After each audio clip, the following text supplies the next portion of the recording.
deliver them. The nations of the world have long recognized that certain weapons are so dangerous and can inflict so much suffering that all of us have a vital interest in preventing their further development, spread, and use. Since my inauguration, the United States has taken bold action to confront these sinister threats. Many of us are rightly focused on the dangers of nuclear weapons, but we must never forget the risk posed by biological and chemical weapons. The United States was one of the first nations to unilaterally renounce the use of biological weapons, and since World War I, we have led international efforts against the scourge of chemical warfare. Most recently in Syria, we have twice imposed severe consequences on the Assad regime for using chemical weapons against innocent civilians. I want to thank Prime Minister May and President Macron for their country's close partnership in those efforts last April. The Syrian regime's butchery is enabled by Russia and Iran. The Iranian regime exports violence, terror, and turmoil. It illicitly procures sensitive items to advance its ballistic missile program and proliferates these missiles all across the Middle East. The regime is the world's leading sponsor of terror and fuels conflict across the region and far beyond. A regime with this track record must never be allowed to possess a nuclear weapon. For this reason, I announced earlier this year that the United States would withdraw from the Iran nuclear deal. This horrible one-sided deal allowed Iran to continue its path towards a bomb and gave the regime a cash lifeline when they needed it the most. They were in big, big trouble. They needed cash. We gave it to them. In the years since the deal was signed, Iran's aggression only increased. The regime used new funds from the deal to support terrorism, build nuclear-capable missiles, and foment chaos. Following America's withdrawal, the United States began reimposing nuclear-related sanctions on Iran.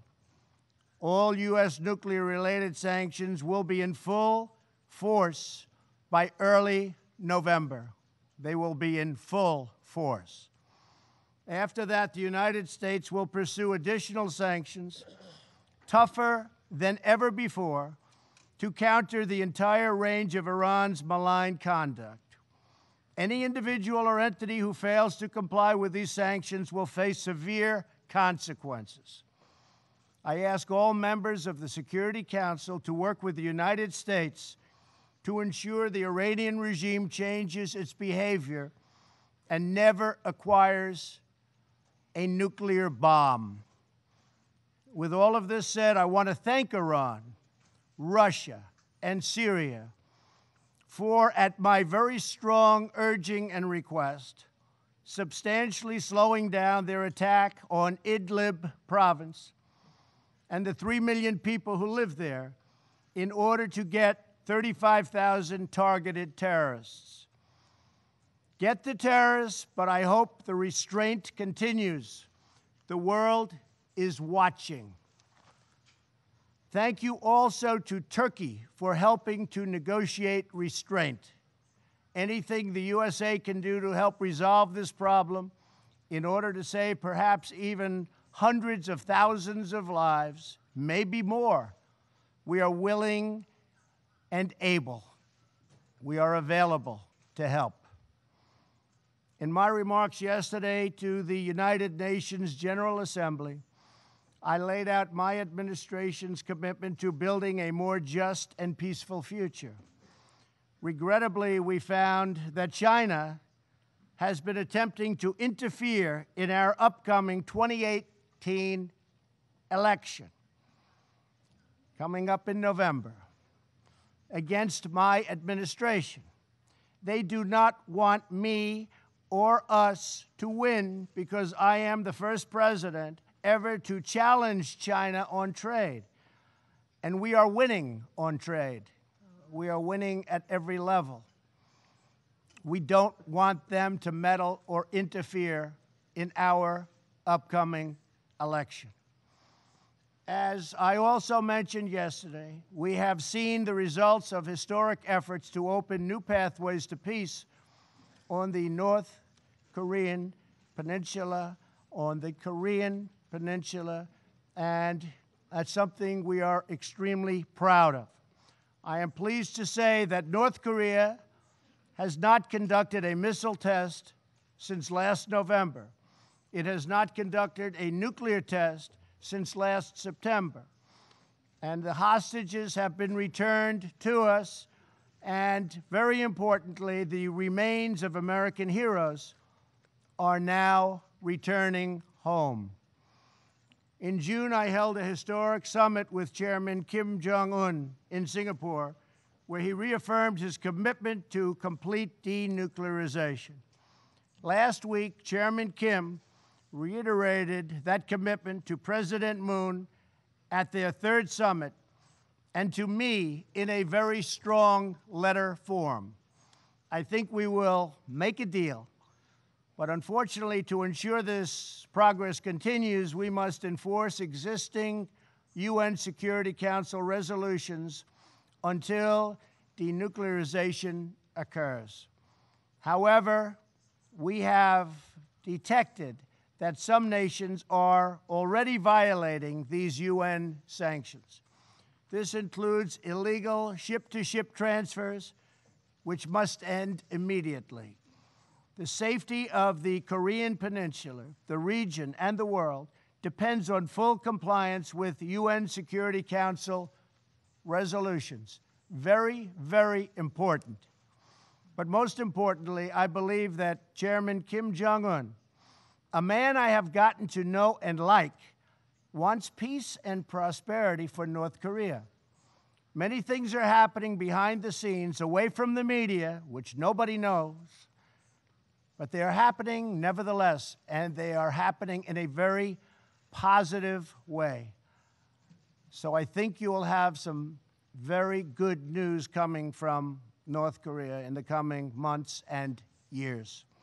I also very much appreciate what President Moon of South Korea had to say about me last night in television interviews. Working with President Moon has been my great honor, and likewise working with President Xi of China and Prime Minister Abe of Japan has been a pleasure and an honor.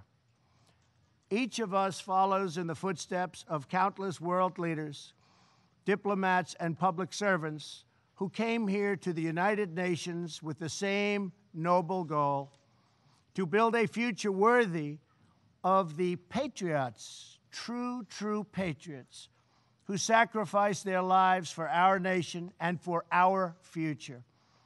To be successful, we need a commitment of every nation represented in this chamber.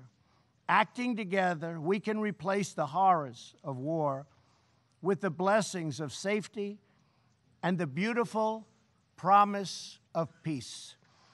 Thank you very much. I now resume my function as President of the Security Council and give the floor to the President of France.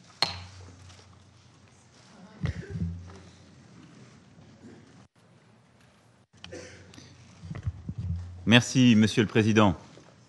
Cher Donald, mes chers collègues, Monsieur le Secrétaire général, Mesdames, Messieurs les ministres, chers amis, je voudrais tout d'abord remercier la présidence américaine du Conseil de sécurité de nous avoir réunis aujourd'hui pour traiter de l'importante menace à la paix et à la sécurité internationale que constitue en effet la prolifération des armes de destruction massive et de leurs vecteurs. Et remercier le secrétaire général pour sa présence à cet échange. La première question sur ce sujet qui me vient à l'esprit en contemplant si nous nous parlons franchement, nos divisions de l'année écoulée sur des sujets aussi importants que le nucléaire iranien ou l'usage d'armes chimiques par le régime syrien. Et tout simplement, que voulons-nous, nous, États membres du Conseil de sécurité, encore faire ensemble?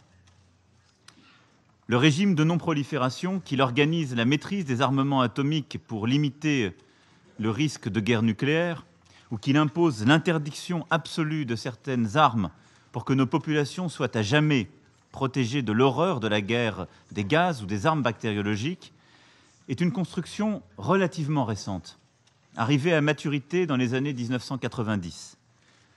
Et c'est le fruit des drames du XXe siècle, de la ferme détermination de nos prédécesseurs, de leur vision du bien de l'humanité et de leur esprit de responsabilité.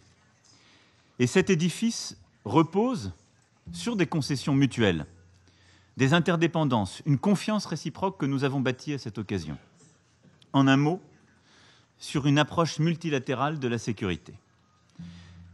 Notre responsabilité, je le crois profondément aujourd'hui, ce que nous devons à ceux qui nous ont précédés comme aux populations dont nous avons la charge, c'est de préserver et de renforcer ce régime à un moment où il est profondément mis à l'épreuve. Les États membres du Conseil doivent être exemplaires à cet égard et, à mes yeux, sur ce sujet sans doute encore plus qu'un autre, être unis. Unis, nous l'avons été de façon remarquable sur la question de la Corée du Nord, la dernière fois en décembre 2017 avec la résolution 2397. La gestion de cette crise, le président des États-Unis d'Amérique vient de le rappeler, connaît aujourd'hui une nouvelle étape, grâce à son initiative de dialoguer directement avec le président du Parti du travail de Corée. Et la France salue et soutient ces efforts, ainsi que ceux menés par la Corée du Sud que vous avez rappelés. À aucun moment, le Conseil de sécurité ne doit perdre de vue que la Corée du Nord continue de représenter une menace nucléaire et balistique pour la région et pour le monde. La France attend du régime de Pyongyang des gestes concrets, démontrant sa volonté réelle de s'engager dans un processus de démantèlement de son programme nucléaire et balistique de façon complète, vérifiable et irréversible. Dans l'attente de ces gestes, le dialogue doit s'accompagner d'une application rigoureuse des sanctions décidées par ce Conseil. Et là, nous fûmes unis. Unis, nous l'étions sur la question de l'Iran avec la résolution 2231. Mais c'était en 2015. Depuis, les trajectoires des États signataires du plan d'action global conjoint, dit le JCPOA, ont divergé. Pourtant, je le redis ici, nous conservons tous autour de cette table, j'en suis convaincu, le même objectif. Empêcher l'Iran de se doter de l'arme nucléaire et garantir par un strict contrôle international la finalité pacifique de son programme. Le JCPOA est imparfait, mais il est un pas déterminant dans cette direction. Alors qu'une grave crise de confiance a été ouverte par la réimposition de sanctions extraterritoriales américaines, Téhéran continue de respecter ses obligations nucléaires. Cette situation doit être confortée par un respect de toutes les dispositions du JCPOA et de la résolution qu'il endosse et qui vaut pour tous les membres des Nations Unies, et pas seulement pour la France, l'Allemagne et le Royaume-Uni. Nous devons aussi aller plus loin que le cadre actuel. Et je l'ai déjà dit ici même il y a un an. C'est pourquoi je partage les finalités qui ont été rappelées par le président des États-Unis d'Amérique, même si nous pouvons diverger sur la méthode quant au JCPOA. Je considère pour ma part que nous devons bâtir ensemble une stratégie de long terme pour la gestion de cette crise qui ne peut se réduire à une politique de sanctions et de containment. Les bases d'une nouvelle négociation doivent être posées sur, d'une part, l'encadrement du nucléaire iranien au-delà de 2025-2030, complément indispensable à ce qui avait été obtenu en 2015, sur la question de l'augmentation par l'Iran de la portée et de la précision de son arsenal de missiles, et donc l'encadrement de son activité balistique, et enfin, troisièmement, sur la stabilité régionale.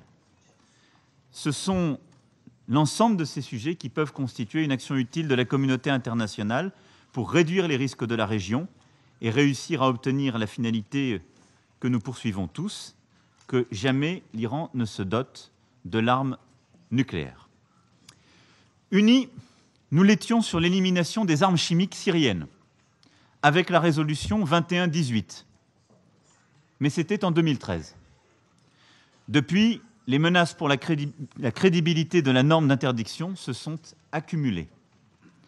La réapparition des armes chimiques lors des offensives du régime syrien, alors que Damas avait adhéré à la convention d'interdiction et déclaré son programme, n'a pas rencontré la détermination nécessaire de ce Conseil.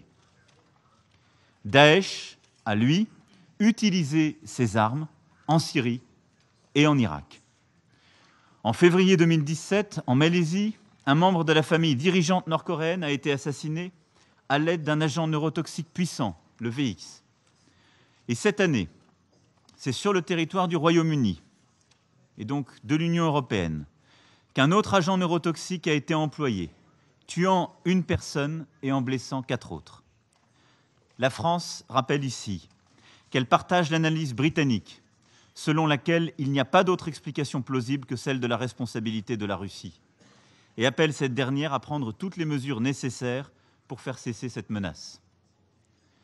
La France a lancé, le 23 janvier 2018, un partenariat international contre l'impunité de l'utilisation d'armes chimiques, que tous les États sont invités à rejoindre. Elle a dû agir également, et je veux ici remercier le président Trump et la première ministre May, en lien donc avec les États-Unis et le Royaume-Uni, contre les capacités chimiques syriennes. Elle œuvre au renforcement de l'organisation pour l'interdiction des armes chimiques par la mise en place d'un nouveau mécanisme d'enquête et d'attribution, qui est indispensable. Monsieur le Président, la France travaillera inlassablement à l'unité de ce Conseil sur les questions de non-prolifération. Nous devons rester unis, car ces dernières années, à chaque fois que nous avons brisé l'Union, c'est aux dépens de nos principes et de notre efficacité collective.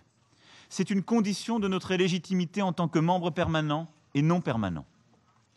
Nous devons l'être aussi parce que la dissémination des technologies porte en germe de nouvelles menaces à la paix qui nous concernent directement. Le développement de missiles intercontinentaux par la Corée du Nord doit nous interroger. Jusqu'à présent, seuls quelques États disposaient de ces puissants armements, ce qui leur imposait une responsabilité particulière. À l'avenir, si un contrôle suffisant n'est pas assuré par tous, et si la Corée du Nord prolifère, combien de pays en disposeront? Au Moyen-Orient, l'assistance balistique apportée au Hezbollah et aux Houthis constitue un développement nouveau et préoccupant. Elle doit cesser avant que ces entités ne déstabilisent plus gravement une région sous tension. La lutte contre Daesh a confirmé l'intérêt des groupes terroristes pour les armes de destruction massive.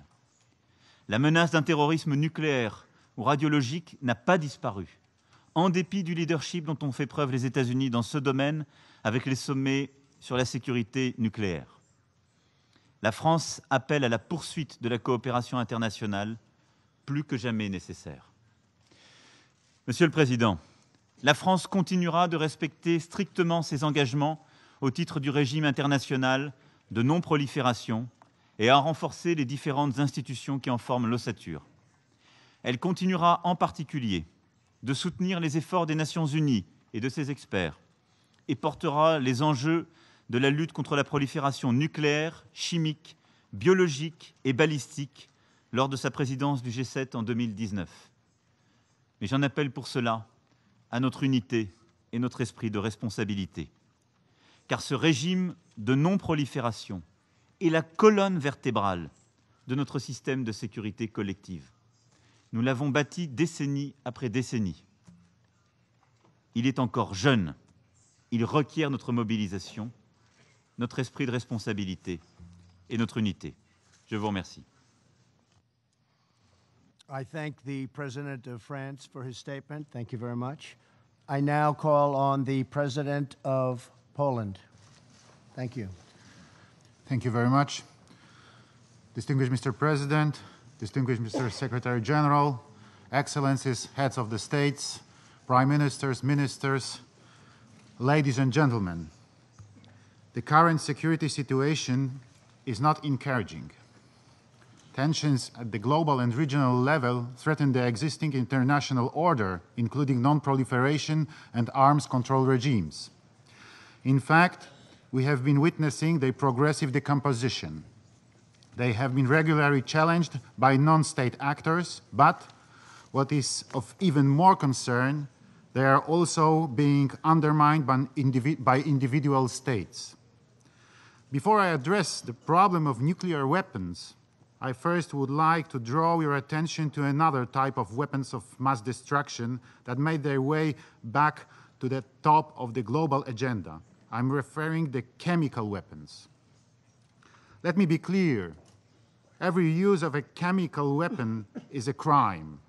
It does not matter whether it's used on a mass scale by undemocratic regimes against their own people to secure their power, or it's used in a state terrorist manner against individuals abroad on whom a certain state wants to take revenge.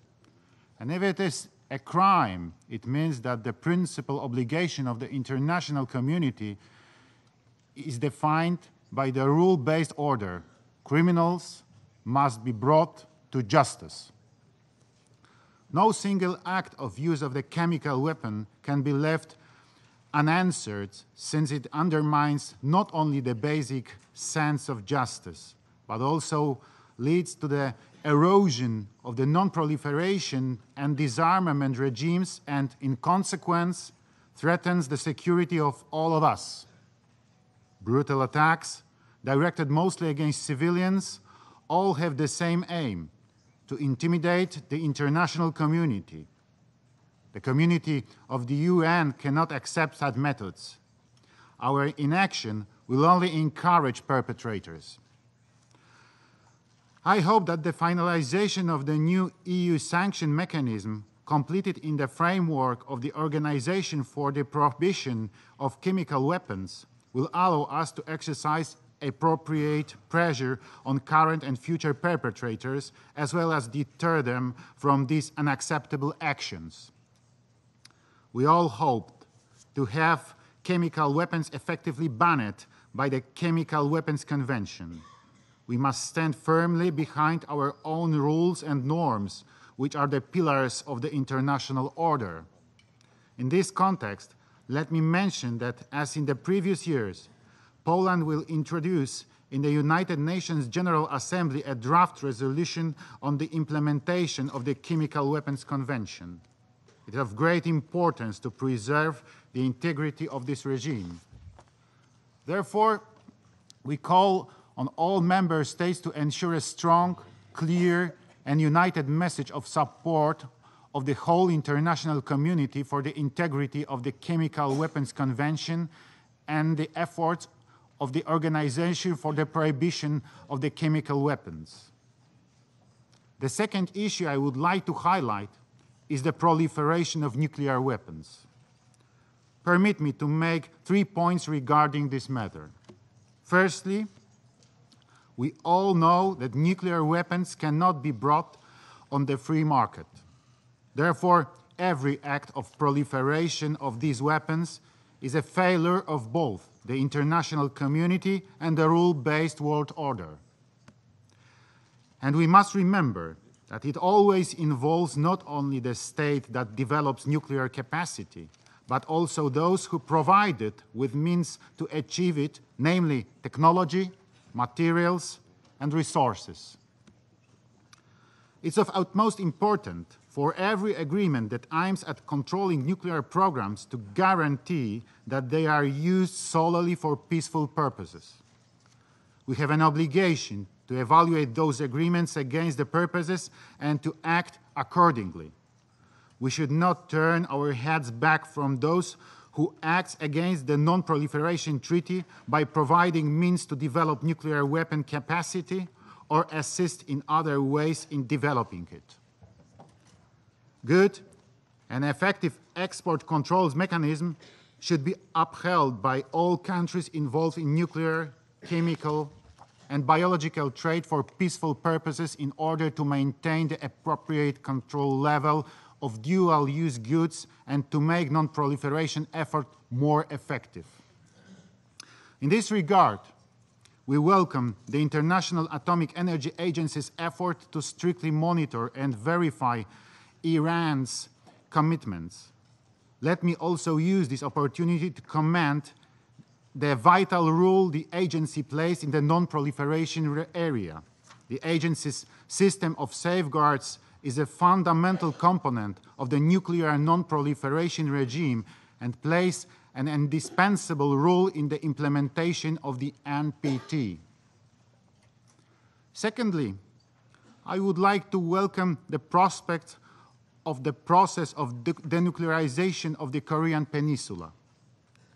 We have seen some encouraging developments, such as the inter-Korean summits and the meeting of Kim Jong-un with the President Donald Trump. This led to the stopping of the missile and nuclear tests. And I would like to stress, Mr. President, that this is in tremendous measure your and President Moon's great achievement and merit. So thank you very much. However, the decisive steps are yet to be made. The lasting peace will not be achieved without the denuclearization of the North Korea in a complete, verifiable, and irreversible manner. Until then, the international community must remain united in maintaining real and consistent pressure on the North Korea, including by upholding UN sanctions regime. Thirdly, for the credibility of international community, it's vital to stand firmly behind duties and obligations we took in our shoulders. In that context, let me sadly reflect on the concerning developments of security situation in our region, Central and Eastern Europe. Only in the last few years, we have witnessed the clear breach of the Budapest Memorandum that guaranteed territorial integrity of Ukraine in exchange of its peaceful and voluntary denuclearization. We have also heard about the use of nuclear weapons to end conventional conflicts. Equally alarming was the deployment of a dual-capable means of delivery close to our borders. All these actions have significantly contributed to the deterioration of the security environment. Ladies and gentlemen, what should be our response to the challenges I have just listed? First, the full and firm implementation of the well-established and widely recognized treaties and norms of the international law. Second, support and full confidence for the work of international mechanisms responsible for preventing of the use of weapons of mass destruction. Finally, proactive and constructive engagement in initiatives which aim at fighting with proliferation efforts and promoting transparency and verification. In 2018, my country assumed the chairmanship of the second preparatory committee for the 2020 review conference of the Treaty on the Non-Proliferation of Nuclear Weapons and chaired the Hague Code of Conduct against ballistic missile proliferation. Our efforts have been focused on strengthening these regimes, their universalization, securing the widespread and credible verification mechanism, implementation of good practices, as well as tightening the international cooperation. These actions constitute long-term objectives of the Polish security policy. In conclusion, let me stress once again that non-proliferation is a collective effort to uphold the security architecture which we have built for decades and to prevent the nightmares recurring uses of weapons of mass destruction. We need full commitment of all of us, without any exception, to observe all norms and obligations in this field. Thank you very much. Thank you very much, Mr. President. And I now give the floor to the President of Equatorial Guinea. Please. Thank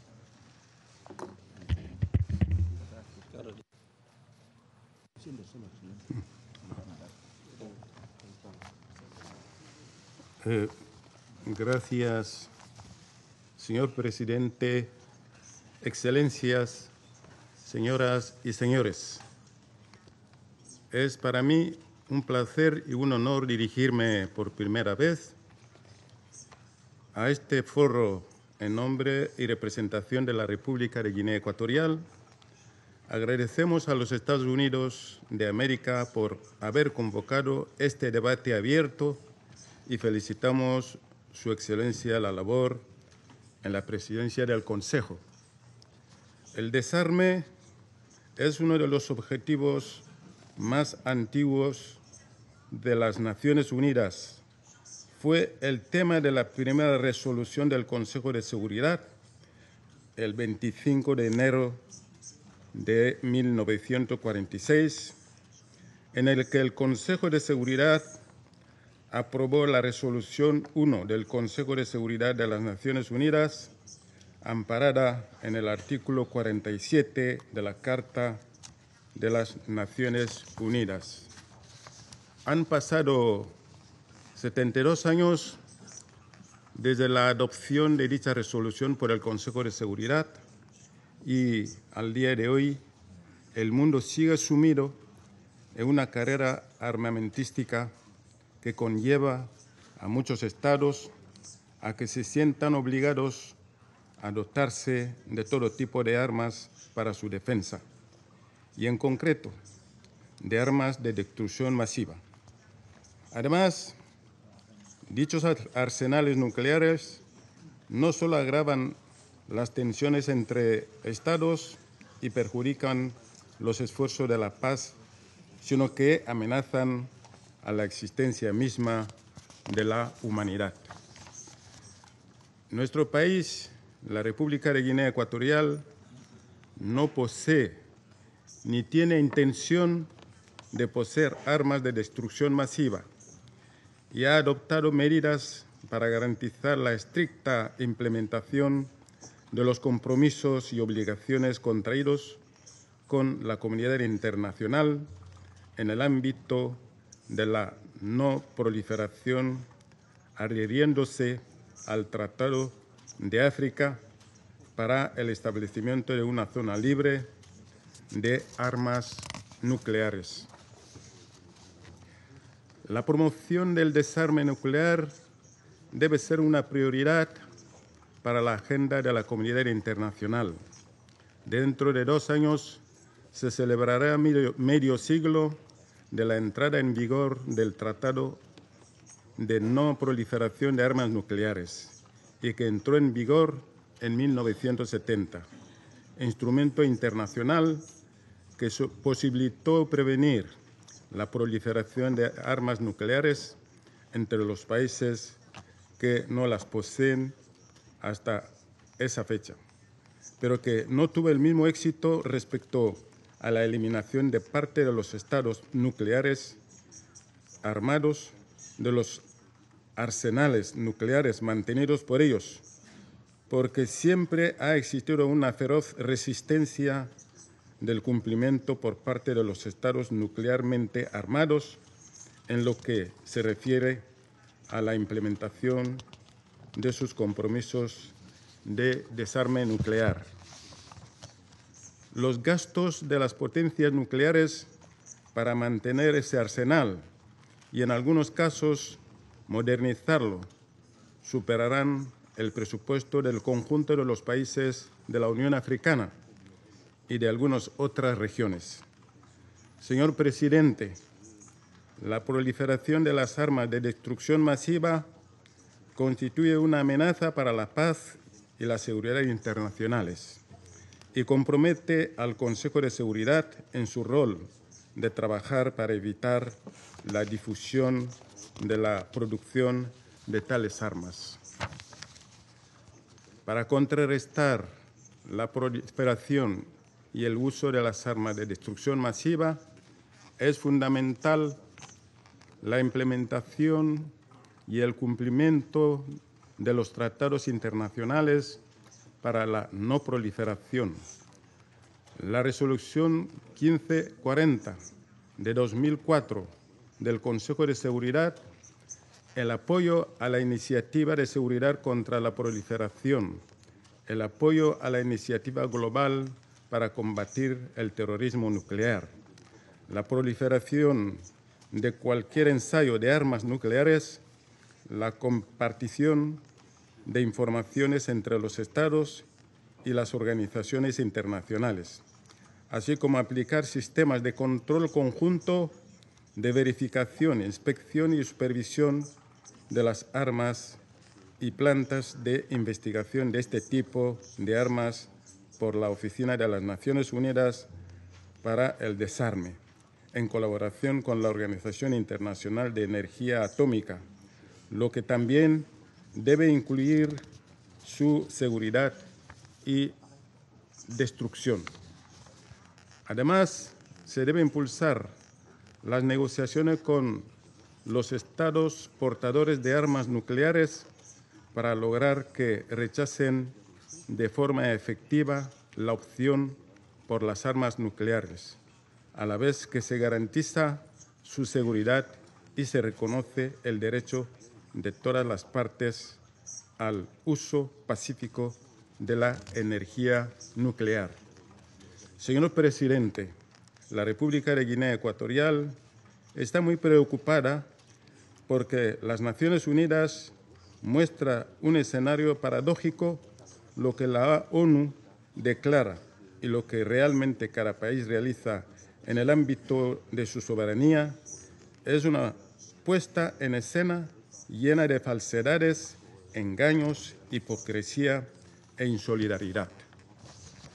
Hace escasamente 2 días dedicamos una cumbre extraordinaria para ensalzar el pensamiento del líder surafricano Nelson Mandela, donde todos apoyamos rechazar todo tipo de confrontación y rencores, aceptando que con su legado se podía lograr un mundo de paz, seguridad, desarrollo y bienestar para todos. Pero, sin embargo, parece que muchos estados optan por desarrollar una carrera armamentística que va en contra de los nobles ideales de la cumbre de Mandela, que todos aceptamos y aplaudimos. Las armas de destrucción masiva pueden prohibirse y hacer que su uso sea impensable. Basta la voluntad necesaria de todas las partes. La República de Guinea Ecuatorial manifiesta su firme apoyo a seguir trabajando en la negociación y adopción de instrumentos legales vinculantes que llevan el desarme nuclear de manera efectiva, irreversible y verificable, con miras a alcanzar el objetivo de la completa eliminación de todas las armas nucleares.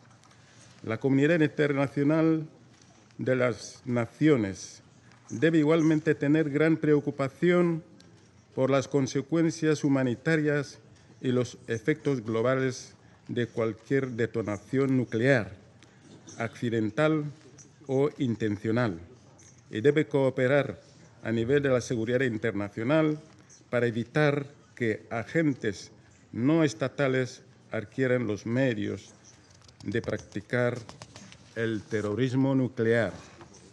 Señor presidente, la República de Guinea Ecuatorial apuesta por la utilización de la energía nuclear solo para fines pacíficos y bajo la supervisión del órgano nuclear. Concluyo mi intervención de Guinea Ecuatorial señalando que en nuestra región de África no existe ni se han utilizado jamás armas de destrucción masiva, lo que sí supone para nosotros las armas de destrucción masiva son el tráfico ilegal de las armas, el terrorismo y los conflictos que conoce nuestro continente. Es por ello que surge la necesidad de apoyar a la Unión Africana en su iniciativa y deseo de obtener la financiación para las misiones de paz lideradas por África, según qué casos.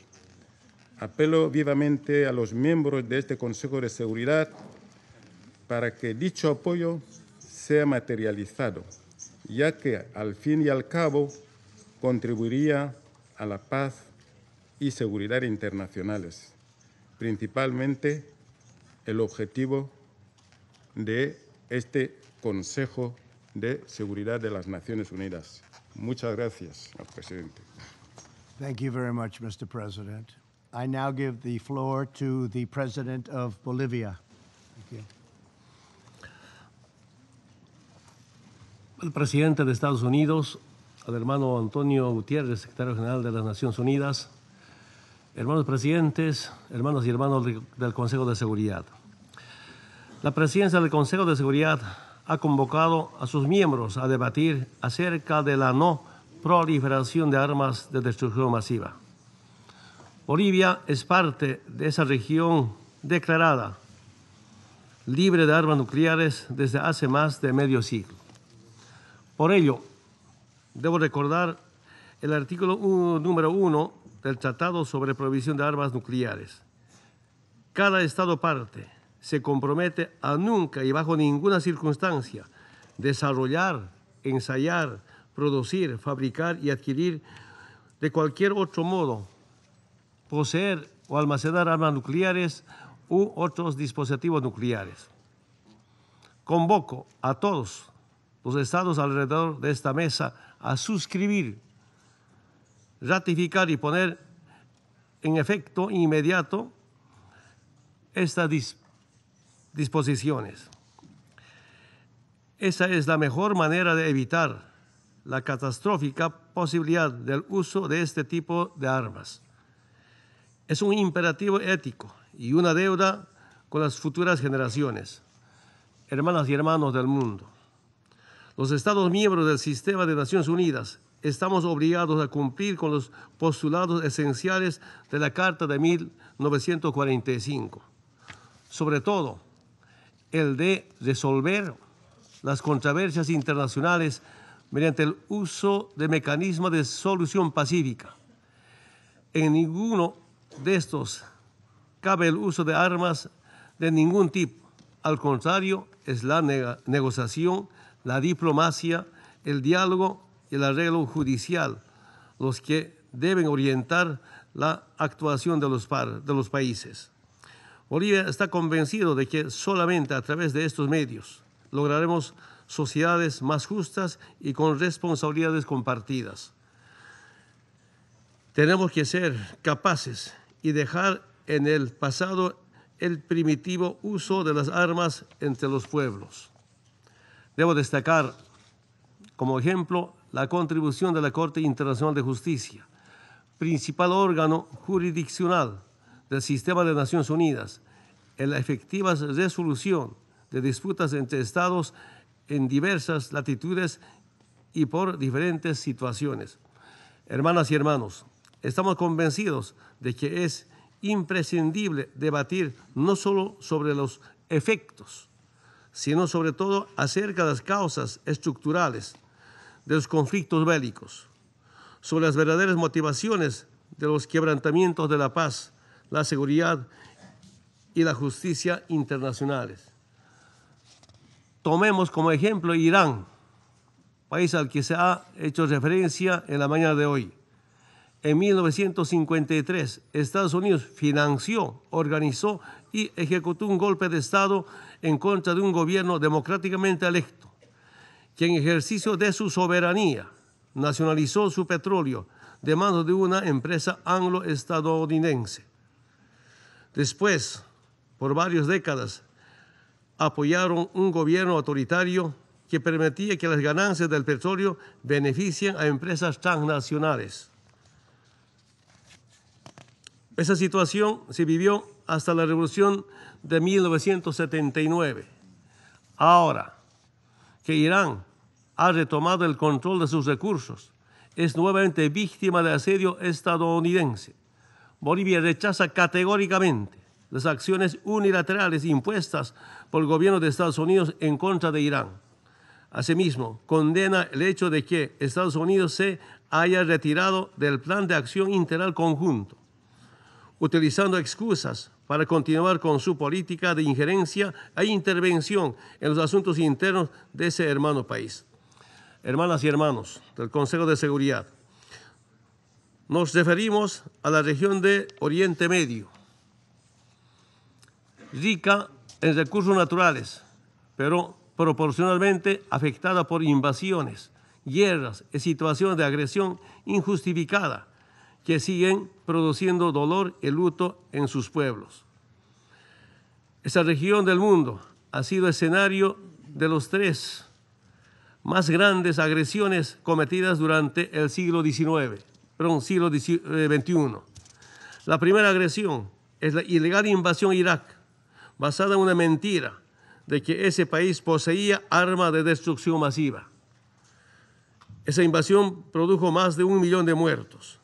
La segunda agresión es el derrocamiento del gobierno de Libia, con decenas de miles de muertos, con la excusa de razones humanitarias.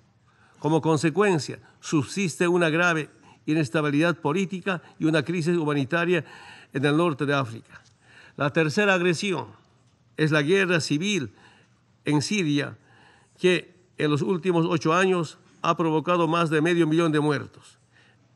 Esa guerra es producto directo de la injerencia y el financiamiento de grupos armados y organizaciones terroristas enfrentados al gobierno sirio. Hermanas y hermanos, en los últimos meses, Estados Unidos ha demostrado nuevamente su desprecio al derecho internacional, el multilateralismo y los principios propósitos de la Carta de las Naciones Unidas. Cada vez que Estados Unidos invade países, lanza misiles o financia cambios de régimen. Lo hace acompañado de una campaña de propaganda que reitera que es a nombre de la justicia, la libertad, la democracia, los derechos humanos o por razones humanitarias. Quiero decirles, a Estados Unidos no le interesa la democracia.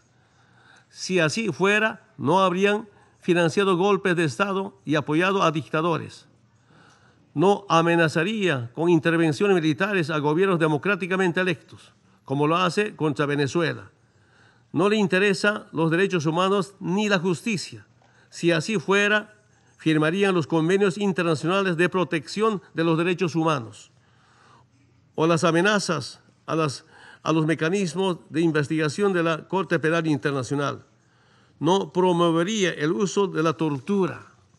No abandonarían el Consejo de Derechos Humanos y no separarían a niños migrantes de sus familias ni los pondrían en jaulas. A Estados Unidos no le interesa el multilateralismo. Si así fuera, no se habrían alejado del Acuerdo de París o del Pacto Global de Migraciones. No lanzarían ataques unilaterales ni decisiones como declarar ilegalmente a Jerusalén como capital de Israel. Ese desprecio al multilateralismo está motivado por su afán, por el control geopolítico y la apropiación de los recursos naturales. Hermanas y hermanos, por encima de estas situaciones, saludamos a los países Francia, Alemania, Reino Unido, China, Rusia, que se mantienen firmes en la defensa del acuerdo nuclear firmado con Irán, a los países que no abandonaron el Acuerdo de París, a los países que defienden los principios de igualdad soberana de los estados, de no injerencia en asuntos internos, de respeto al derecho internacional y de respeto a los compromisos asumidos y de defensa del multilateralismo. La responsabilidad de nuestra generación es entregar un mundo más justo y más seguro a las siguientes generaciones. Eso solamente se conseguirá si es que trabajamos juntos para consolidar un mundo multipolar, con reglas comunes, para respetar y defendiendo todas sus amenazas a las Naciones Unidas. Muchas gracias. Thank you, Mr. President. I now give the floor to His Excellency from Peru.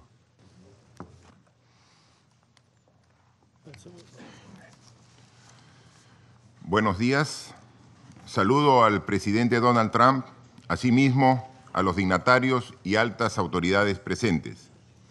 El Perú saluda la convocatoria a esta reunión de alto nivel para centrar la atención del mundo y del Consejo de Seguridad en la necesidad de contrarrestar la proliferación de armas de destrucción masiva y sus sistemas vectores, hoy que conmemoramos el Día Internacional para la Eliminación Total de las Armas Nucleares. A lo largo de su historia, este Consejo se ha mantenido unido en la lucha contra la proliferación de armas nucleares, químicas y biológicas, así como en sus sistemas de vectores, en cumplimiento de la responsabilidad primordial de mantener la paz y la seguridad internacionales que le confiere la Carta de las Naciones Unidas. La acción de este Consejo se sustenta en el progresivo desarrollo de regímenes internacionales, basados a su vez en una serie de instrumentos vinculantes adoptados por esta organización y sus Estados miembros. El último de dichos instrumentos es la Convención sobre la Prohibición de Armas Nucleares del año 2017, a la que aspiramos puedan un día adherir todos los países y en especial aquellos que cuentan con arsenales nucleares. Ello no es ninguna utopía. Gracias al Tratado de Tlatelolco, América Latina y el Caribe constituyen una región libre de armas nucleares, lo que a su vez le ha permitido avanzar hacia su consolidación como una región de paz.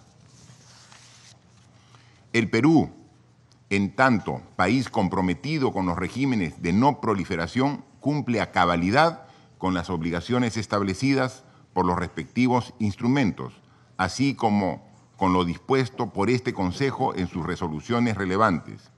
Y en tanto miembros de este órgano principal, promovemos decididamente su estricta observancia. Consideramos que garantizar la paz y la seguridad internacionales implica eliminar el riesgo que las armas de destrucción masiva representan y que para ello no hay mejor remedio que su no existencia.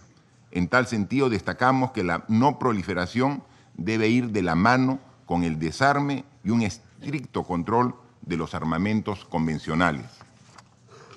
Desde nuestra perspectiva, ello implica, en primer lugar, atender el desafío planteado por los programas nuclear y balístico de la República Popular Democrática de Corea.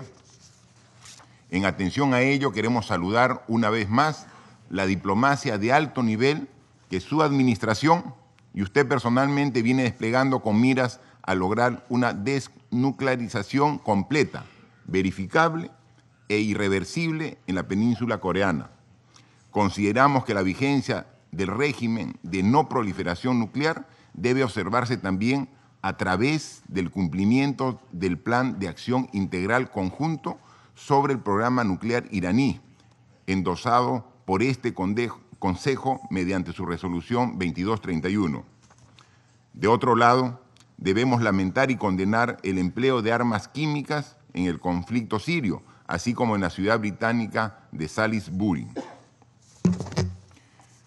En este complejo contexto y para concluir, señor presidente, queremos destacar la importancia de la diplomacia, el multilateralismo, el derecho internacional, las medidas de fomento de la confianza y la universalidad para fortalecer los regímenes de no proliferación y desarme. Notamos que, en muchos casos, son las percepciones de inseguridad las que derivan en un creciente armamentismo e incluso en el desarrollo de nuevos medios de guerra. Estimamos necesario trabajar en esas percepciones para contrarrestar la proliferación y el desarme, invirtiendo en la cooperación, el desarrollo internacional, porque la tecnología debe estar al servicio de la paz y el progreso, y no de la deshumanización y destrucción. Muchas gracias. Thank you very much. Appreciate it. I'd like to now give the floor to the Vice President of Cote d'Ivoire. Merci, Monsieur le Président. Monsieur le Président, Excellences, Mesdames, Messieurs les présidents chefs de délégation, Je tiens d'abord à remercier la présidence américaine d'avoir organisé ce débat de haut niveau sur la question de la non-prolifération des armes de destruction massive. Et je voudrais également saluer la présence de votre Excellence, de celle donc des chefs d'État et de gouvernement, ainsi que d'éminentes personnalités qui rehaussent l'éclat de cette séance dont le thème est d'une grande importance pour notre planète. Monsieur le Président, le développement rapide des programmes nucléaires et balistiques a entraîné une prolifération d'armes de destruction massive. Ces armes alimentent la violence et les conflits, menacent la stabilité de régions tout entières et font ainsi de la question de la non-prolifération un objectif de survie pour l'humanité. En effet, malgré tous les efforts déployés par la communauté internationale pour réaliser un monde exempt d'armes nucléaires, notre univers reste malheureusement encore sous leur menace permanente, ainsi que celle des armes biologiques et chimiques. Il est dénombré à ce jour plus de 14 500 armes nucléaires dans le monde. Ces armes qui font courir le risque d'un conflit nucléaire aux conséquences humanitaires et environnementales irréversibles constituent un défi réel pour notre organisation commune. Il est également à déplorer la propension des États à investir davantage dans la modernisation de leurs arsenaux nucléaires, mais très peu dans la limitation de ces armes et de leurs vecteurs. Le traité de non-prolifération nucléaire, considéré comme la pierre angulaire du régime de non-prolifération, est à ce jour mis à rude épreuve et fait l'objet de divergences profondes lors de la conférence d'examen tous les 5 ans.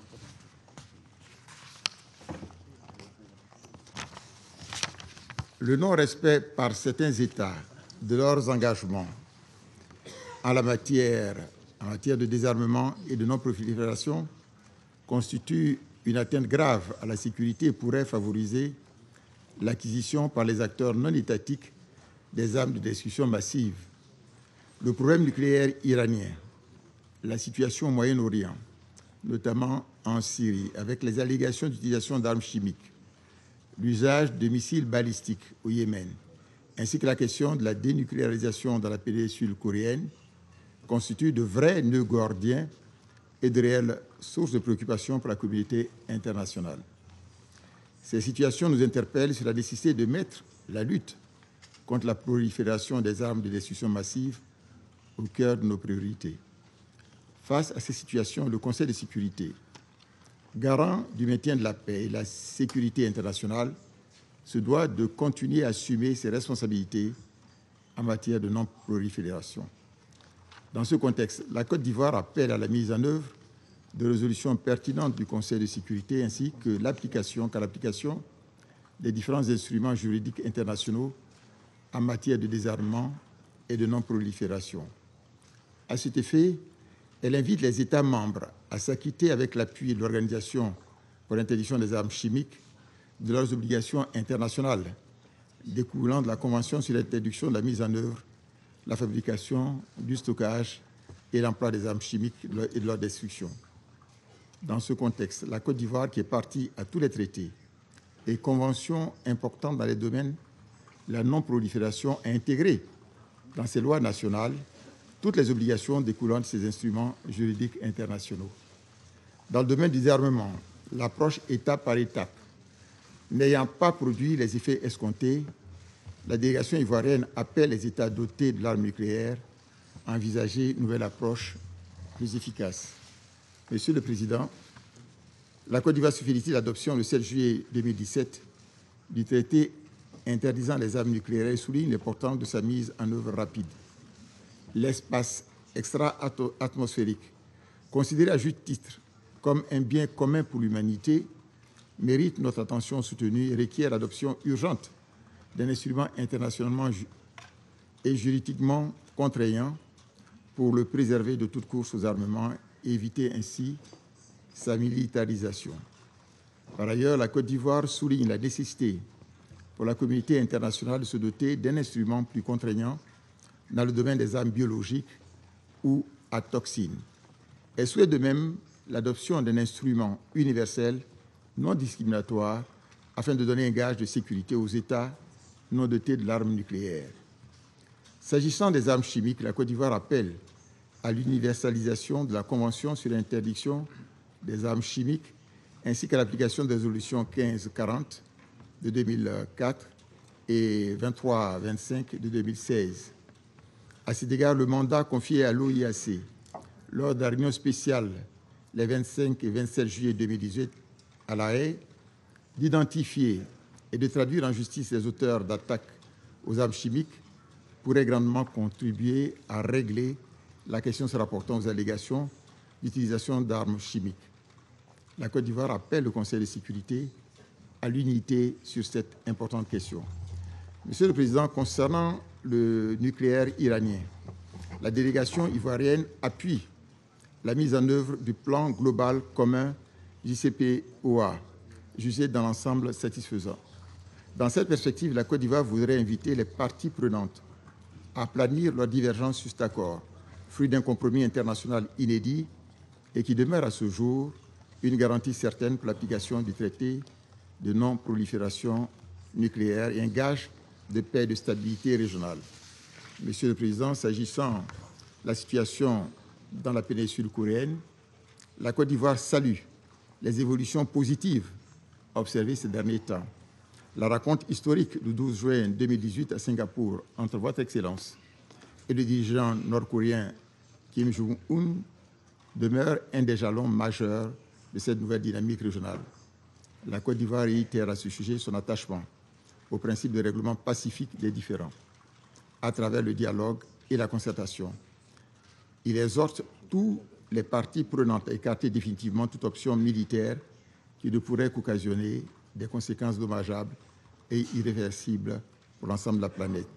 Pour terminer, la Côte d'Ivoire réaffirme son attachement au multilatéralisme, au droit international et souligne la nécessité d'accorder une haute priorité à la préservation du régime de non-prolifération des armes chimiques, y compris leurs vecteurs, ainsi qu'à la promotion du désarmement et à la maîtrise des armements.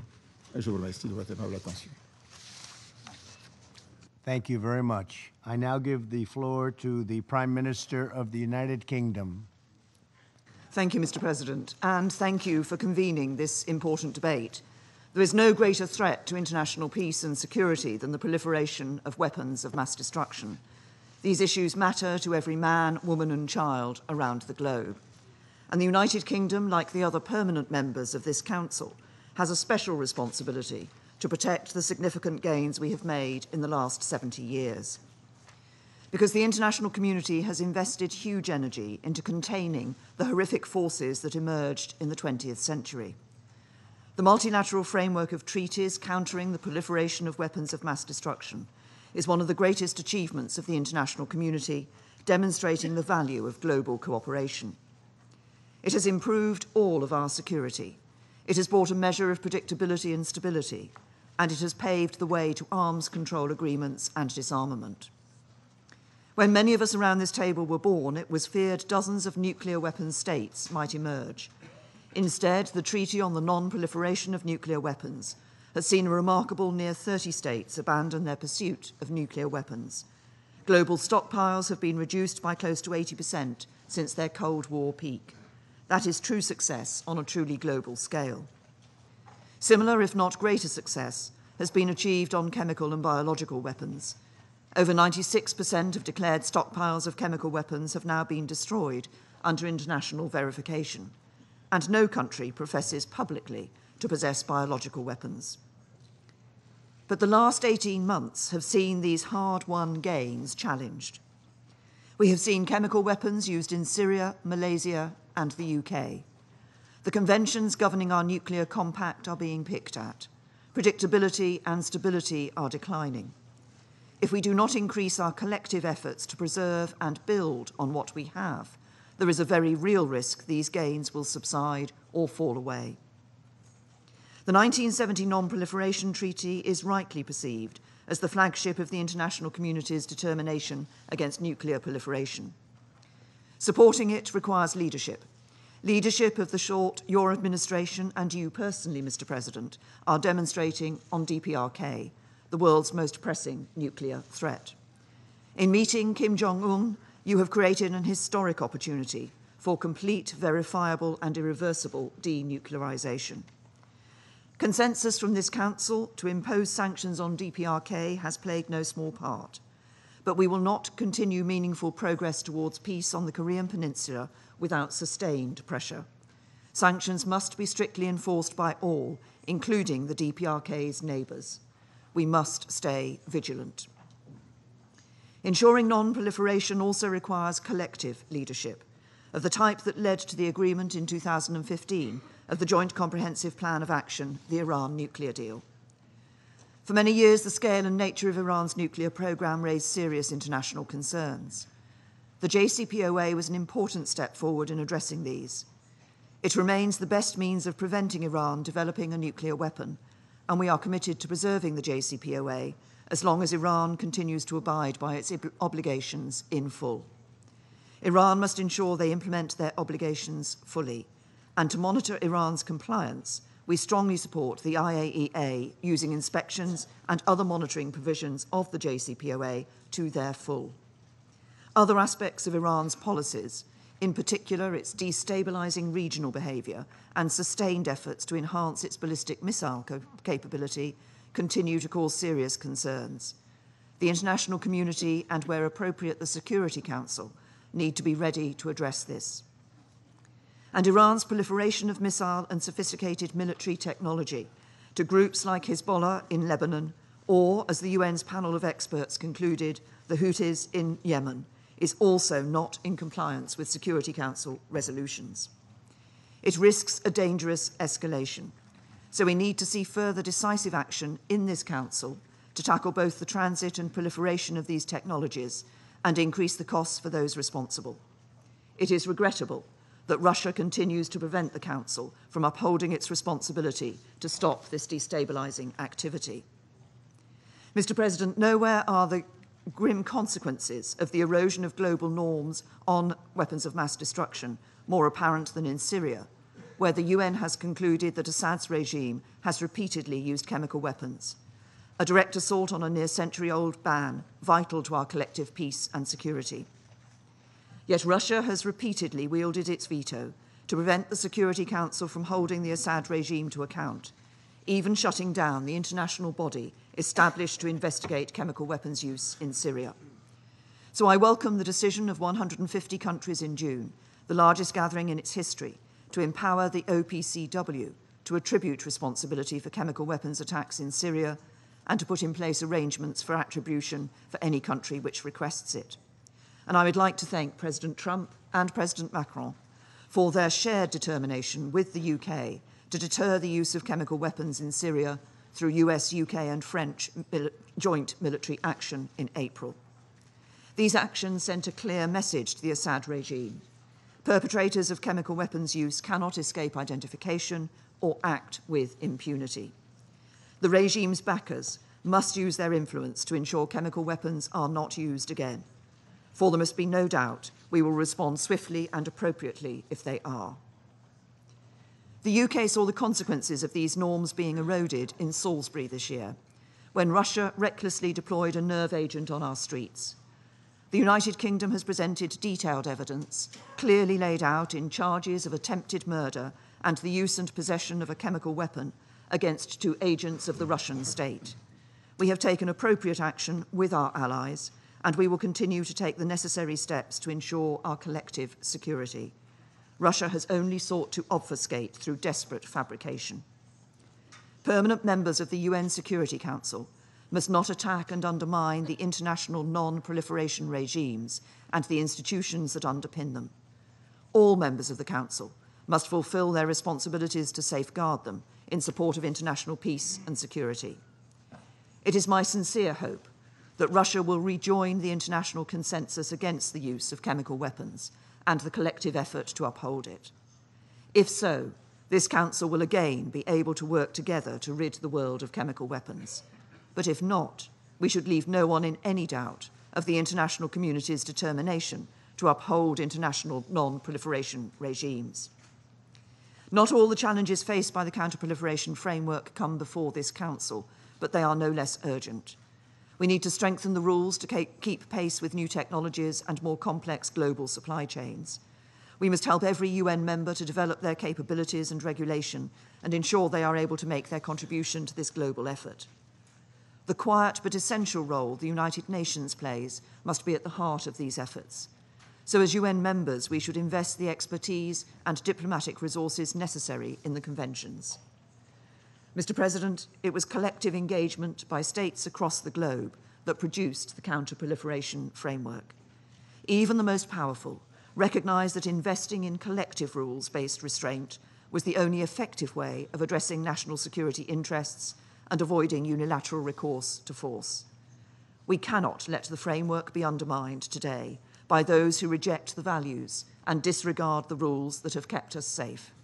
It will take collective engagement to reinforce it in the face of today's challenges. And in this, as has always been the case, the UK will play a leading role. Thank you. Thank you very much, Prime Minister. I now give the floor to the Prime Minister of the Netherlands. Mr.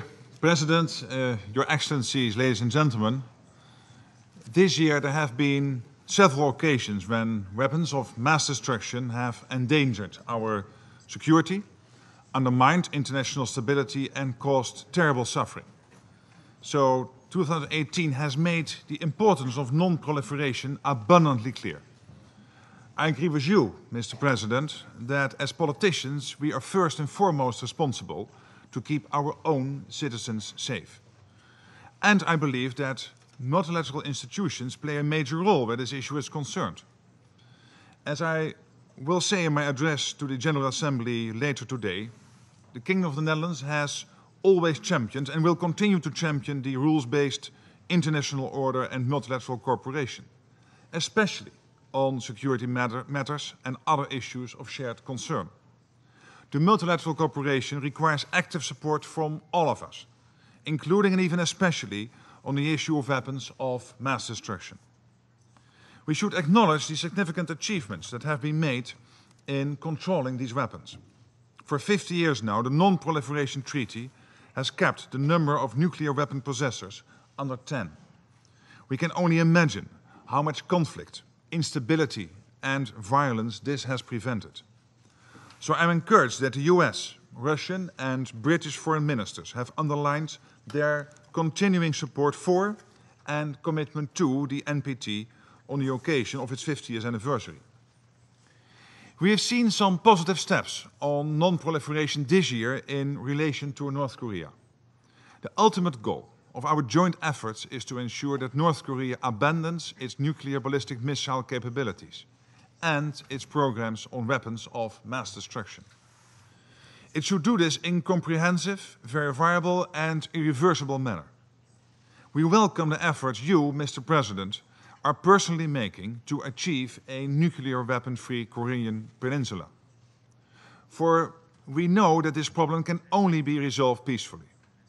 As chair of the Sanctions Committee, the Netherlands is doing everything it can to ensure that all nations fully implemented sanctions, so as to keep up the pressure on North Korea to comply with its international obligations.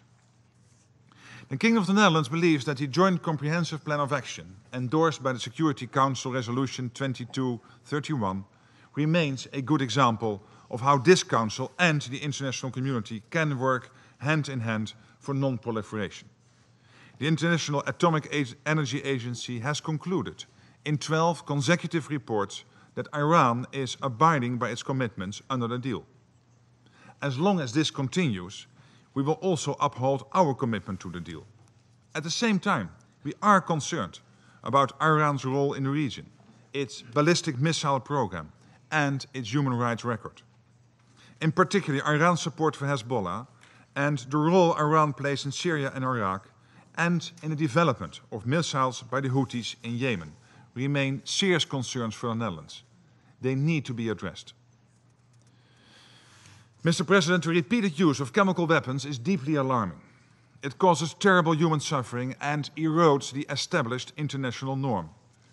There should be no impunity for any use of chemical weapons, not for the large-scale attacks in Syria, nor for the individual attacks in Malaysia and the United Kingdom. The same goes for the possible use of chemical weapons by the Syrian regime in Italy. all of us, both within and outside this Council, bear a responsibility.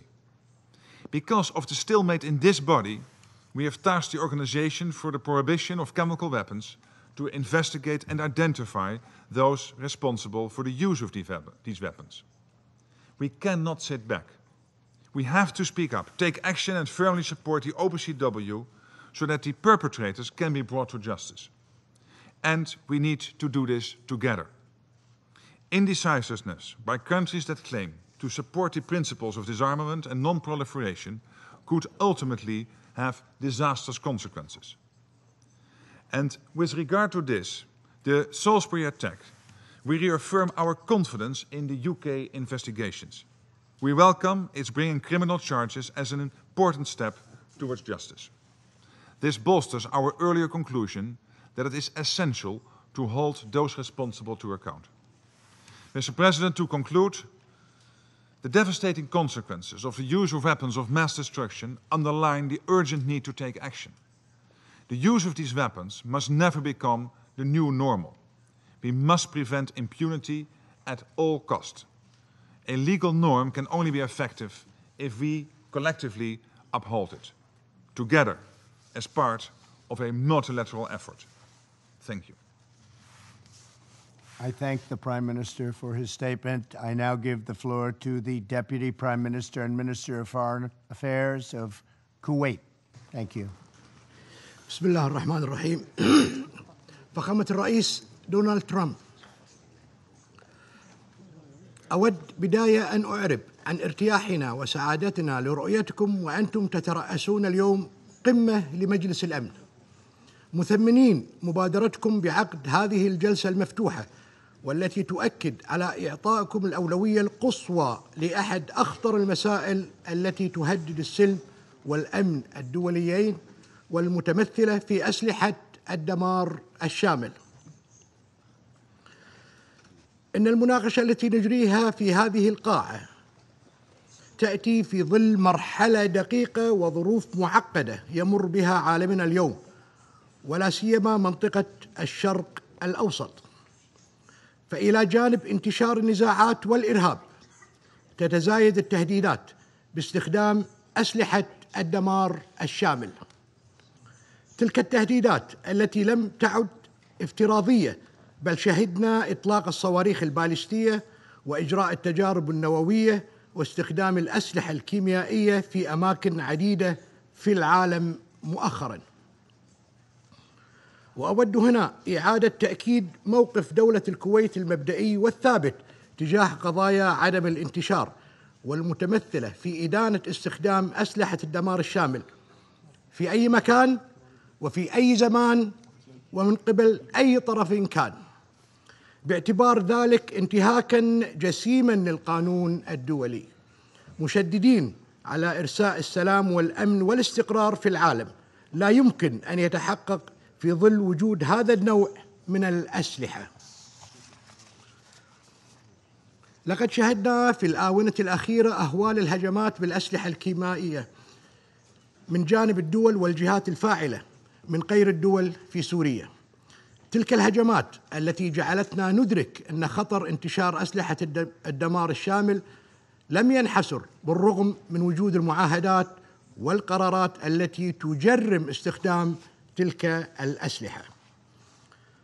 إننا نتابع بقلق كبير إمكانية وقوع مثل تلك الهجمات مجدداً سواء في سوريا أو في أماكن أخرى من العالم، ونؤكد على أهمية التصدي لتلك الهجمات الكيميائية يأتي أولاً من خلال إظهار وحدة مجلس الأمن في تعامله مع هذا الخطر المحدق، ومن ثم ضمان تفعيل القرارات الدولية ذات الصلة، وعلى رأسها قرار مجلس الأمن 1540 الصادر في عام 2004. فخامة الرئيس، تتعرض المملكة العربية السعودية إلى هجمات غير مسبوقة بالصواريخ البالستية تشنها ميليشيات الحوثي باتجاه أراضيها لتستهدف الأماكن المدنية والدينية. إن دولة الكويت تجدد إدانتها واستنكارها الشديدين لتلك الهجمات الصاروخية التي استهدفت المملكة العربية السعودية بشكل خاص، والمنطقة بشكل عام. ونؤكد على ضرورة تحرك مجلس الأمن وتحمل مسؤولياته تجاه ما يهدد أمن المملكة العربية السعودية حفاظاً على السلم والأمن الدوليين.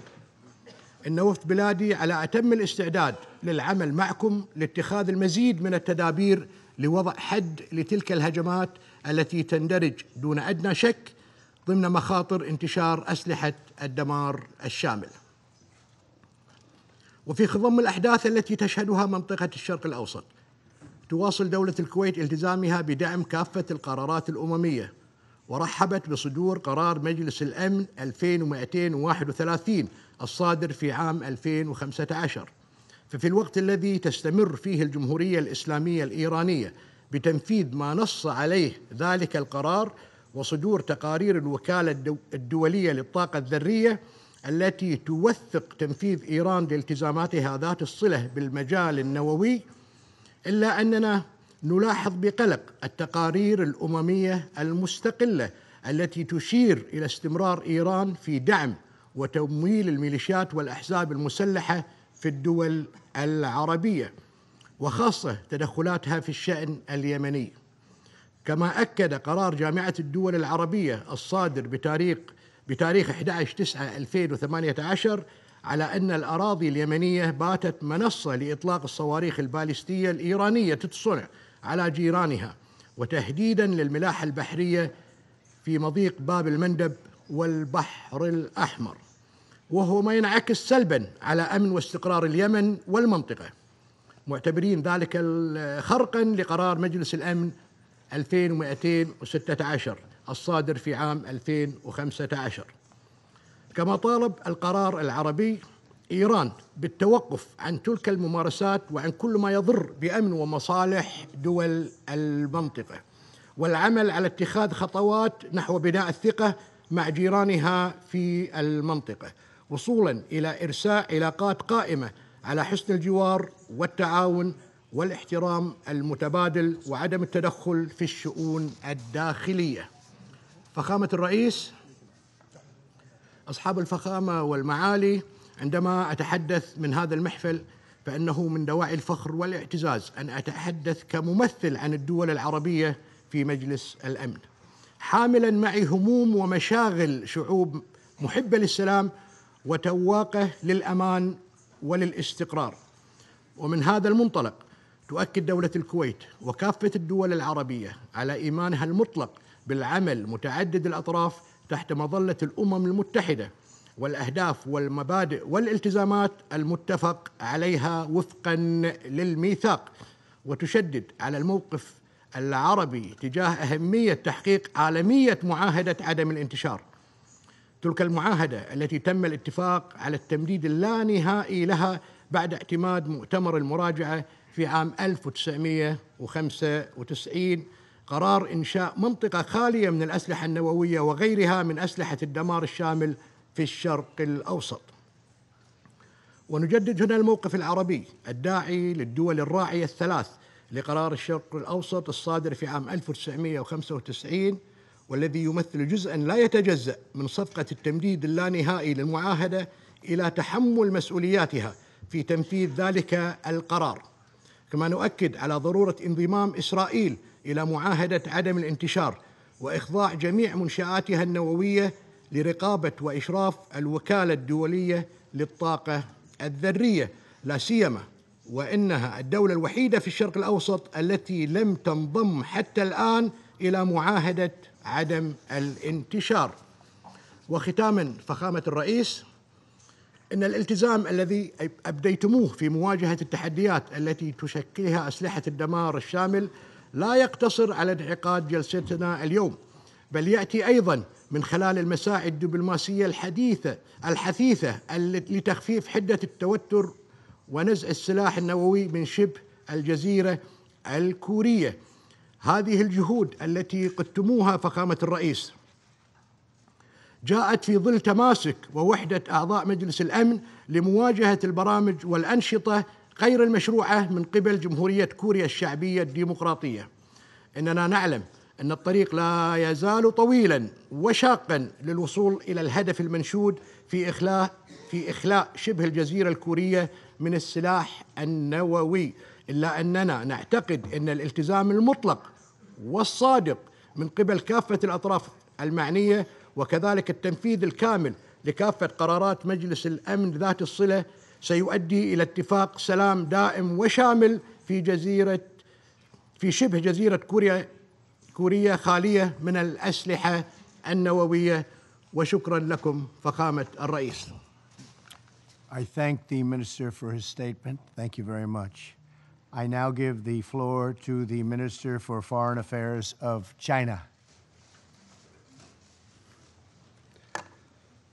主席先生，维护国际和平与安全是联合国宪章赋予安理会的首要职责，是安理会全体成员的共同担当。面对国际和平与安全面临的复杂挑战，安理会如何履行职责、发挥作用，值得我们认真思考。中方主张坚持宪章的授权，公正履职。安理会要恪守联合国宪章宗旨和原则，维护公认的国际法和国际关系基本准则，维护联合国在国际事务当中的权威和作用，维护各国的主权、独立和正当的利益，坚持政治解决的基本方向。安理会要站在鼓励政治解决的最前沿，努力以对话化解分歧，以协商解决争端，要有效运用斡旋、调解、维和、建设和平等手段，加强预防性外交，始终服务于政治解决的大目标。坚持加强团结，促进共识。安理会各成员要着眼维护国际和平与安全的责任和担当，强化团结协作意识，摒弃地缘政治考虑，确保安理会有效运作，维护广大会员国的共同利益。坚持统筹协调，形成合力。安理会应当同联合国大会、经社理事会、联合国秘书长和联合国发展系统协调合作，让政治、发展两个支柱互为支撑，让持久和平与可持续发展两大目标相辅相成。主席先生，大规模杀伤性武器及其运载攻击的扩散，对国际和平与安全构成现实威胁，是国际社会面临的共同挑战。中方主张在3个方面加大努力：一要弘扬法治原则，巩固和完善国际防不扩散的体系。不扩散核武器条约、禁止生物武器条约、禁止化学武器条约、安理会第1540号等相关决议，共同构成了国际防扩散体系的法律基础。国际社会应当切实维护防扩散体系的普遍性、有效性和权威性，尤其是要防堵恐怖分子等非国家行为体获取大规模杀伤性武器材料和技术的风险。二要坚持多策并举，平衡推进防扩散公约的执行。每个国家都要信守承诺，承担自身防扩散的责任，履行国际义务。国际防扩散公约协议应当得到全面完整执行，不能搞双重标准，不能允许任何歧视性的安排和选择性的执行。三要推进国际合作，提升各国防扩散能力。各国政府承担着防扩散的首要责任，要支持各国依据本国国情制定防扩散政策，鼓励各国持续加强防扩散的执法能力建设，积极开展防扩散交流互鉴和防务合作，杜绝木桶效应，实现普遍安全。主席先生，伊朗核问题全面协议是来之不易的多边主义成果，有助于维护国际核不扩散体系和中东地区的和平稳定。当然，任何国际协议都不可能是完美无缺的，但这份协议经过了安理会一致的认可，过去3年来的情况也表明，协议的执行是行之有效的。中方鼓励伊朗继续履行已经做出的各项承诺，同时，各方与伊朗开展正常经贸合作的合法权利也应当得到尊重。中方呼吁各方从长远和大局出发，维护这个协议的严肃性、完整性和有效性。朝鲜半岛形势今年以来出现明显的缓和势头，中方对此表示欢迎。我们也为此付出了不懈的努力。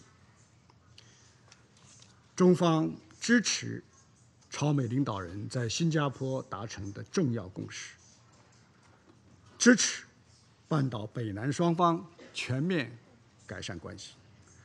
中方呼吁各方珍惜和把握当前的机遇，将政治承诺转化为实际行动，沿着实现半岛完全无核化和建立半岛和平机制的大方向继续努力，争取早日实现半岛的持久和平。主席先生，中国坚守对联合国宪章宗旨和原则的庄严承诺，坚决维护以联合国为核心的当代国际体系，认真履行自身承担的国际责任和义务。我们应当共同努力，坚持共建共享、共筑和平安全。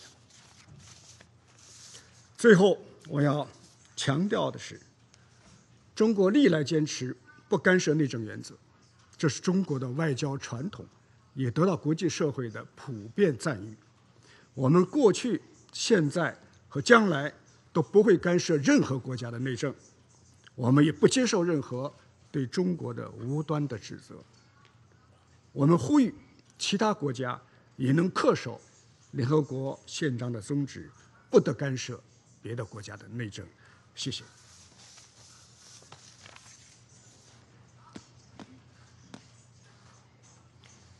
I thank the Minister for his statement. Thank you. I now give the floor to the Minister for Foreign Affairs of the Russia Federation. Большое спасибо, уважаемый господин президент, уважаемые коллеги. В современном мире эффективная борьба с распространением оружия массового уничтожения приобретает особое значение для поддержания глобальной и региональной стабильности, для надежного обеспечения безопасности всех, без исключения государств. Конструктивное взаимодействие в этой сфере – важный элемент усилий по формированию позитивной международной повестки дня. Думаю, все согласны с тем, что резолюции Совета Безопасности, предполагающие конкретные меры воздействия в отношении нарушителей режимов нераспространения, должны строго соблюдаться. Краеугольным камнем остается базовая резолюция 1540, в которой содержатся обязательства государств-членов принимать конкретные меры в целях недопущения попадания оружия массового уничтожения и его компонентов в руки негосударственных субъектов. Особое значение имеют и принятые в ее развитии решения Совета Безопасности, предусматривающие санкции за передачу любых видов вооружений террористам. Факты таких передач есть, и их надо тщательно расследовать. Как и 50 лет назад, когда был открыт к подписанию договор о нераспространении ядерного оружия, наша страна остается приверженной достижению цели избавления мира от ядерной угрозы. При этом необходим безусловный учет всех факторов, влияющих на стратегическую стабильность, а в процессе переговоров должны принимать участие все страны, обладающие военно-ядерным потенциалом. Устремление ряда стран к запрещению ядерного оружия в отрыве от основополагающих принципов ДНЯО не смогут увенчаться успехом, а лишь создают двусмысленность в дальнейших подходах к нераспространению оружия массового уничтожения. Говоря о ДНЯО, не могу не упомянуть резолюцию 2231, которой Совет Безопасности одобрил совместный всеобъемлющий план действий по урегулированию ситуации вокруг иранской ядерной программы. Односторонний выход Соединенных Штатов из этого документа создает серьезную угрозу для режима нераспространения, тем более, что, как многие уже до меня здесь подчеркивали, Тегеран четко следует взятым на себя в рамках СВПД обязательствам, и это регулярно подтверждается МАГАТЭ. Россия убеждена в необходимости сохранить СВПД, над чем мы сейчас активно работаем вместе с Ираном, Китаем, Евросоюзом. В противном случае мы можем столкнуться с ростом напряженности на всем Ближнем Востоке, чреватым рисками для региональной стабильности и режима нераспространения. Развал СВПД был бы весьма контрпродуктивен и для предпринимаемых сейчас усилий по денуклеаризации Корейского полуострова, которые мы приветствуем и активно поддерживаем. На пути ядерного нераспространения остаются и другие серьезные препятствия. Имею в виду, по сути дела, решение Соединенных Штатов отложить на неопределенный срок, а может быть и навсегда, ратификацию договора о всеобъемлющем запрещении ядерных испытаний, отсутствие прогресса в выполнении решений государств-участников ДНИАО о создании на Ближнем Востоке зоны, свободной от оружия массового уничтожения. Тревожная ситуация сложилась и в вопросах химического разоружения, прежде всего в связи с действиями ряда западных государств, которые выдвигают против сирийских властей все новые и новые бездоказательные обвинения в использовании запрещенных отравляющих веществ. Мы предостерегаем от новых ударов по территории Сирийской Арабской Республики под очередным инсценированным предлогом. Это стало бы грубым нарушением Устава ООН, подорвало бы усилия по продвижению политического регулирования в этой многострадальной стране. Правительство Сирии уничтожило весь свой арсенал химического оружия в соответствии с российско-американской договоренностью 2013 года, договоренностью, которая была закреплена в резолюциях Совета Безопасности ООН и в решениях Организации по запрещению химического оружия. А вот у террористических группировок боевые отравляющие вещества есть. Террористы научились их синтезировать, создают для этого лаборатории. Об этом давно предупреждали разведывательные службы, в том числе и американские. Россия неоднократно предлагала выработать всеобъемлющую стратегию по борьбе с химическим терроризмом. В 2017 году в Совет Безопасности был внесен российско-китайский проект соответствующей резолюции. Не по нашей вине он не был рассмотрен. И в более широком плане, еще в марте 2016 года на конференции